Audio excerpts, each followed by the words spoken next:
आपण मैंने जदि निजर आराध्य भगवान को कौन देवालय मंदिर में खोजुंट तेरे से खोजाखोजी बंद कर दिंतु कारण सब भगवान मैंने उच्चतम न्यायालय एवं उच्च न्यायालय में निजक अवस्थापित कर सारे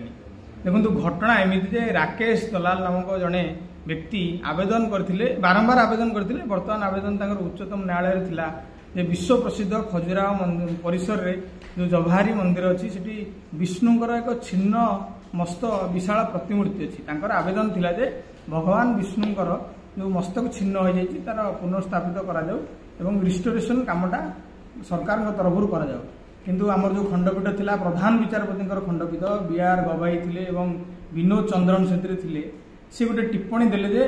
तमे जदि निजको भगवान भक्त कहूच तेरे जाइकी परम भक्त बोली कहूच तेरे जाओ एवं तुम भगवान को कह सी दायित्व नियंतु केमती निजर सुरक्षा करेंगे यहाँ एएसआई अंडर में जाऊँगी आम ए पशिपारूनी बहुत जिनस कहले किंतु देखिबार कथा सबुतक अर्थ सरकार को जीव एंडोमेंट अंडर आसो सरकार समस्त राजस्व मंदिर जहाँ आदाय हो सब ने पैसा खर्च करेंगे विभिन्न दिगरे क्रिश्चियन मिशनरी स्कूल चलो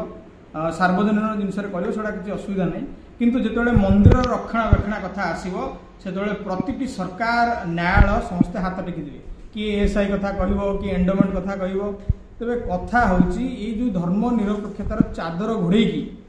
अहंकार चरम रे पशि निजको भगवान बानुवा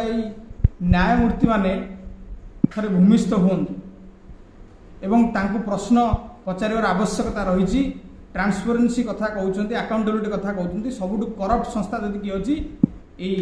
आमर न्यायपीठ मानक न्यायाधीश मैंने तेणुक बर्तमान समय आसी ए धर्म निरपेक्षतार मिछ चादर को से काढ़ी दिंतु एवं भारतवासी एवं प्रश्न पचारतु बारंबार जे हिंदू धार्मिक अनुष्ठान रु आय जो जाऊँगी पैसा सरकार राजकोष को से पैसा कहा उद्देश्य रे खर्च हो एवं ये विचारपति माने एकाडेमिशियन माने राजनेता माने स्पष्ट करंतु धर्म निरपेक्षता सबु धर्म प्रति समान रहिबो ना केवल हिंदू धर्म प्रति कुठारघात करी हिंदू मानकु रक्ताक्त करिवार शेष परिणति रे पहुंचो। धन्यवाद। भारत माता की जय।